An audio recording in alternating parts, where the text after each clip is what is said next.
Good morning बच्चों।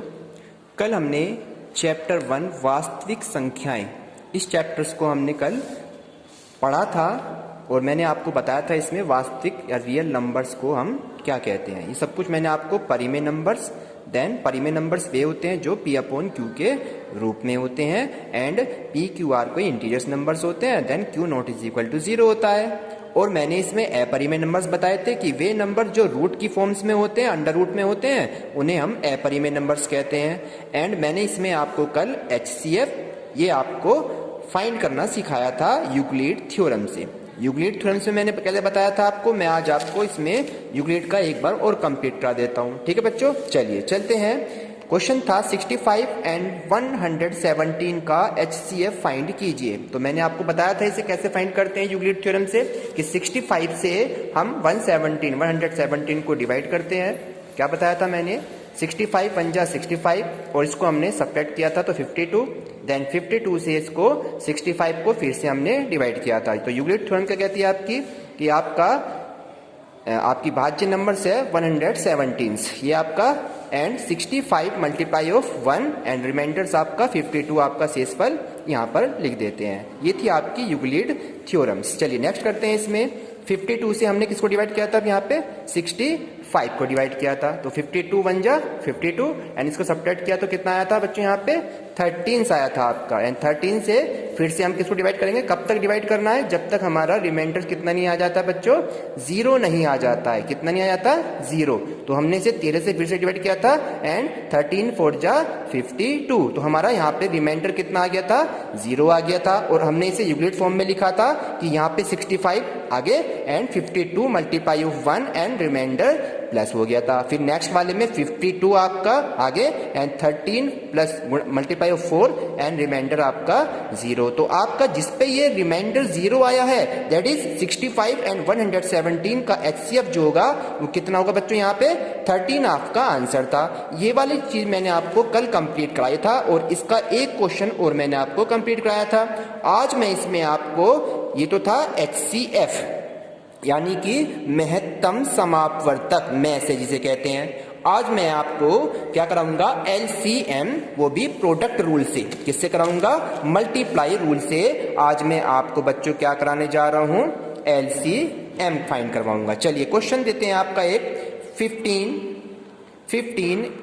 18 and 24। इसका हमें क्या फाइंड करना है बच्चों?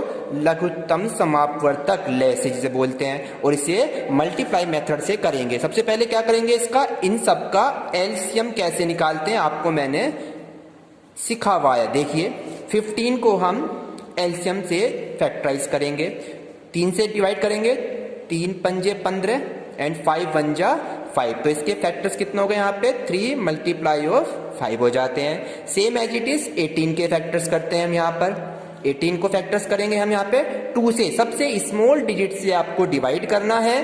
देन 2 9 जा 18, फिर 3 से मल्टीप्लाई, 3 3 जा 9 एंड 3 1 जा 3। तो इसके फैक्टर्स कितने हो गए बच्चों? यहाँ पे 2 मल्टीप्लाई ऑफ 3 मल्टीप्लाई ऑफ 3 और इसे हम लिख सकते हैं 2 मल्टीप्लाई ऑफ 3 की पावर 2 यानी कि यहाँ पर 3 कितनी बार है? 2 बार, तो 3 की पावर 2 हो जाता है। अब 24 को लेंगे बिल्कुल सेम एज इट इज। किसको लेंगे बच्चों? यहाँ पर 24 को बेस करेंगे। 2 1 जा 2 2 जा हो गया यानी 12 यानी कि 12 2 जा 24, फिर 2 से डिवाइड करा 2 6 जा, फिर 2 से करा 2 3 जा एंड लास्ट में 3 1 जा 3 हो गया। तो इसके फैक्टराइज कितने बने आपको यहाँ पे? 2 2 2 2 multiply of 2 multiply of 2 and multiply of 3। तो इसके फैक्टराइज बने 2 की पावर 3 दैट इज 3। ठीक है यहाँ तक। अब हमें इसका क्या फाइंड करना है बच्चों? यहाँ पर LCM। LCM हमें इस रूप में यानी प्रोडक्ट रूल में कैसे फाइंड करते हैं? जो मैक्सिमम वैल्यू होती है तीनों में सेम, पहले वो देखना होता है। तो मैक्सिमम यानी कि हमें यहाँ पे देखिए, सबसे पहले हम यहाँ पे चलते हैं 2 की तरफ। 2 यहाँ पे है ही नहीं, यहाँ पे आ जाइए। 2 यहाँ पर आपका और 2 यहाँ पर 3 बार है तो यहाँ 2 की पावर 3 को आप सेम वाले को पहले लिख दीजिए। 2 जो मैक्सिमम पावर होती है उसको लिख दीजिए। अब 3 में आ जाइए।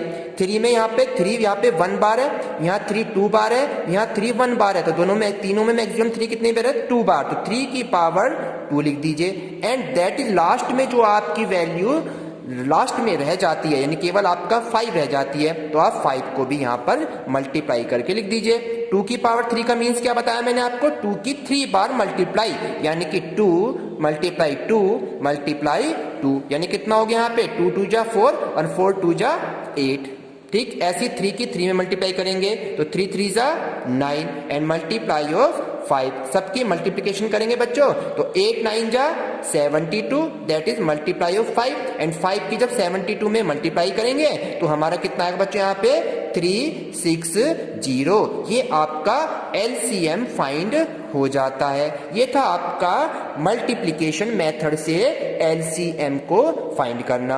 अब इसके जैसे ही मैं आपको यहाँ पर एक क्वेश्चन आ जाता है हमारा कि ये डिवाइड रूल से हम कैसे करते हैं। यहाँ लिखा आएगा अभाज्य गुणनखंड कीजिए।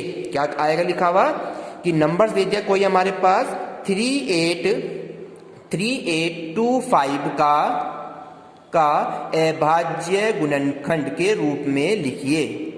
किसके रूप में, अभाज्य गुणनखंड के रूप में इसको फाइंड कीजिए। किसके रूप में फाइंड करना बच्चों, अभाज्य गुणनखंड के रूप में, दैट इज हमें इसे एलसीएम विधि से इसको सोल्व करेंगे। कैसे करेंगे लिखिए, 3825 लिखा हमने, इसको डिवाइड, यानी जब लास्ट में संख्या 5 होती है तो वो ज्यादातर 5 से डिवाइड होती है, लेकिन हम इसे स्मॉल से पहले चेक करते हैं, 3 से करके देखते हैं इसको।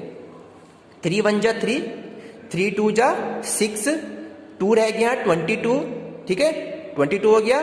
फिर कितना चलेगा यहाँ पे 3 7 जा 21, फिर यहाँ पे 1 हो गया 15 हो जाते हैं एंड 3 5 जा 15 हो जाता है। क्लियर बच्चों, फिर से 5 आ गया पीछे, फिर से 3 से हो सकता है, देखते हैं 3 4 जा 12, 3 2 जा 6 एंड 3 5 जा 15 हो जाता है। अब ये 5 से डिवाइड हो रहा है, 5 8 जा 40, ठीक है एंड 5 5 जा 25, फिर से 5 से डिवाइड करेंगे इसे, 17 5 जा 80, उन्हें हम एहसान दशमलव कहते हैं। तो क्या बताया मैंने आपको बच्चों यहाँ पे, एक तो 3825 का अभाज्य गुणनखंड के रूप में कैसे सिंपल कराया मैंने क्वेश्चन, इसको 3 से डिवाइड 5 से एंड लास्ट में 17 से, और इसके अभाज्य गुणनखंड क्या बन जाते हैं बच्चों, यहाँ पे 3 कितनी बार है 2 बार, तो देन 3 का स्क्वायर, 5 2 बार तो 5 का स्क्वायर एंड 17 1 बार, तो यही आपके अभाज्य गुणनखंड होते हैं। नेक्स्ट था आपका शांत दशमलव और अशांत दशमलव क्या होती है।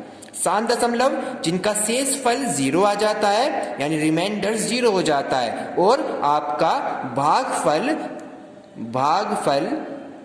आपका पूरा पूरा कट जाता है, यानी कि जो आपका पूरा पूरा डिवाइड हो जाता है और शेषफल 0 आ जाता है, ऐसे नंबर्स को हम शांत दशमलव कहते हैं। और अशांत दशमलव जिनका शेषफल कुछ बचती है नंबर्स कोई भी 1 2 3 और आपका वो पूरा पूरा नहीं कटता है, डेसिमल के रूप में वो आगे तक जाता है, तो ऐसे नंबर्स को अशांत दशमलव कहते हैं। तो आप मैं आपको इसे कुछ क्वेश्चंस बताऊंगा किस तरीके से क्वेश्चंस करने के लिए आते हैं। चलिए एक क्वेश्चन से आपका बच्चों यहाँ पर इसको बताना है सबसे पहले कि नंबर है 124 अपॉन में 164, इसको बताना है कि ये शांत दशमलव है या नहीं है। तो इसका एक शॉर्ट टिक्स मेथड होता है बच्चों, जो इसका ऊपर हमारे पास इसको क्या कहते हैं, यहाँ पर अंश कहते हैं, नीचे वाले को हम हर यानी डिनोमिनेटर और न्यूमरेटर बोलते हैं। अब जो आपका हर होता है 164, इस हर को हम 2 की पावर n और मल्टीप्लाई ऑफ 5 की पावर m के रूप में अगर लिख देते हैं, 2 की पावर n और 5 की m की पावर के रूप में अगर हम इसने हर को लिख देते हैं, दैट इज ऐसे नंबर को शांत दशमलव कहते हैं। क्या कहते हैं बच्चों यहाँ पर, ऐसे नंबर को शांत दशमलव कहते हैं। और किसी नंबर को अगर 2 की पावर n और 5 की पावर m के रूप में नहीं लिख सकते, यानी इससे एक्स्ट्रा नंबर भी कोई आ जाए, यानी कि सपोज कीजिए मैं 2 और m के साथ साथ 3 7 कोई नंबर भी आ जाता है, तो ऐसे नंबर को हम शांत नहीं कहते, फिर कहते हैं अशांत दशमलव कहते हैं। यानी जो नंबर आपकी 2 की पावर में और 5 की पावर के रूप में होगा, ऐसे सभी नंबर्स क्या होंगे बच्चों, शांत दशमलव होते हैं। चलिए अब 164 को हम एलसीएम से फैक्टर्स करते हैं, ठीक है। चलिए 2 से करा 2 8 जा एंड 2 2 जा, क्लियर। 2 से करा 2 4 जा 2 1 जा, और लास्ट में हम किससे करेंगे इसको 41, ठीक है। अब इसको देखो यहाँ पे,